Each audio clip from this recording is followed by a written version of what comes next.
Dear students, welcome once again.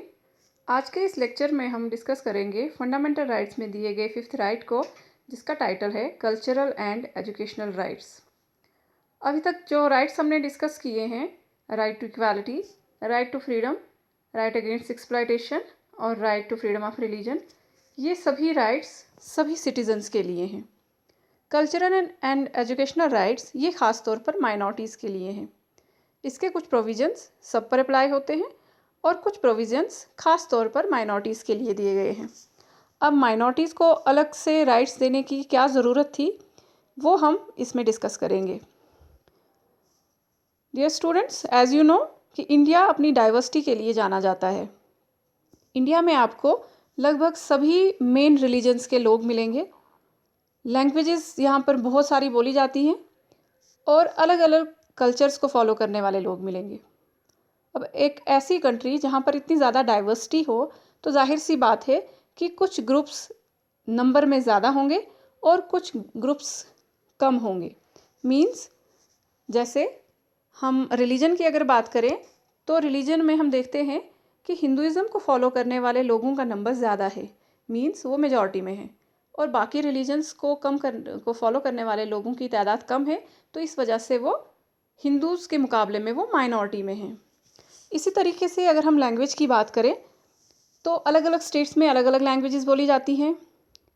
तो जिस state की जो डोमिनेंट लैंग्वेज होगी, उसके मुकाबले अगर किसी और लैंग्वेज को बोलने वाले लोग वहाँ कम होंगे तो वो माइनॉरिटी में आ जाएंगे। तो इस तरीके से हम देख सकते हैं कि डाइवर्सिटी की वजह से बहुत सारे सेक्शंस मेजॉरिटी में हैं और बहुत सारे माइनॉरिटी में हैं। और ये एक बड़ा इंटरेस्टिंग कॉन्सेप्ट है, क्योंकि कोई एक ग्रुप अगर किसी एरिया में मेजॉरिटी में होगा तो ज़रूरी नहीं है कि वो पूरी कंट्री में मेजॉरिटी में होगा। जैसे अगर हिंदूज़ की हम बात करते हैं तो हिंदू पूरी कंट्री में उनकी तादाद ज़्यादा है, इसलिए वो मेजॉरिटी में है। लेकिन ज़रूरी नहीं है कि पूरे देश के हर हिस्से में वो मेजॉरिटी में हों। जैसे हम J&K की अगर बात करें, अगर कश्मीर की बात करें अगर हम ख़ास तौर पर, तो कश्मीर में हिंदूज़ आपको माइनॉरिटी में मिलेंगे।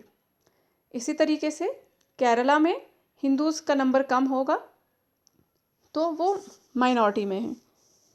तो मेजॉरिटी और माइनॉरिटी का कॉन्सेप्ट ये एरिया टू एरिया चेंज करता है। अब माइनॉरिटीज़ को ख़ास राइट्स की ज़रूरत क्यों है, क्यों समझा गया कि उन्हें अलग से राइट्स देने की ज़रूरत है, तो वो इस वजह से क्योंकि इंडिया एक डेमोक्रेटिक कंट्री है और यहाँ पर डेमोक्रेसी में क्या होता है, डेमोक्रेसी में मेजॉरिटी का रूल होता है। तो इस चीज़ के चांसेस बने रहते हैं कि हो सकता है कि मेजॉरिटी माइनॉरिटी को डोमिनेट करने की कोशिश करे। तो इस एप्रीहेंशन को कम करने के लिए क्या किया गया है, माइनॉरिटीज़ को कुछ राइट्स दिए गए हैं ताकि वो अपनी अलग पहचान को बरकरार रख सकें, वो अपनी अलग आइडेंटिटी को बनाए रखें। अब माइनॉरिटी किसे कहा गया है? माइनॉरिटी मेनली हम जब माइनॉरिटी की बात करते हैं तो हमारे माइंड में यही आइडिया आता है रिलीजियस माइनॉरिटी का, कि अगर हम माइनॉरिटी की बात कर रहे हैं तो इट मीन्स मुस्लिम्स माइनॉरिटी में हैं, सिख्स, क्रिश्चियंस, जैन्स, बुद्धिस्ट ये माइनॉरिटी में हैं। लेकिन कॉन्स्टिट्यूशन माइनॉरिटी की एक ही डायमेंशन को नहीं मानता है। कॉन्स्टिट्यूशन के अकॉर्डिंग अगर किसी एरिया में कोई लैंग्वेज बोलने वाले लोगों की तादाद कम होगी तो वो भी माइनॉरिटी है। मीन्स रिलीजन के अलावा लिंग्विस्टिक और कल्चरल माइनॉरिटी को भी इस राइट में कंसिडर किया गया है। तो हम कहेंगे कि किसी भी एक एरिया में अगर किसी एक ग्रुप के लोग, चाहे वो लिंग्विस्टिकली, चाहे वो रिलीजन वाइज, चाहे वो कल्चरली, अगर वो किसी और ग्रुप के मुकाबले में कम नंबर में होंगे तो वहाँ उसको माइनॉरिटी कंसीडर किया जाएगा, वो माइनॉरिटी कहलाएगी। अब इन माइनॉरिटीज़ को हक दिया गया है, कल्चरल एंड एजुकेशनल राइट्स के तहत इन्हें ये हक मिला है कि अपनी अलग पहचान को प्रिजर्व करने के लिए, उसे बचाए रखने के लिए माइनॉरिटीज़ एजुकेशनल इंस्टीट्यूशंस सेटअप कर सकती हैं, अपने एजुकेशनल इंस्टीट्यूशंस खोल सकती हैं ताकि वो अपने अलग पहचान को बरकरार रख सकें, उसे प्रिजर्व कर सकें और उसे आगे बढ़ा सकें।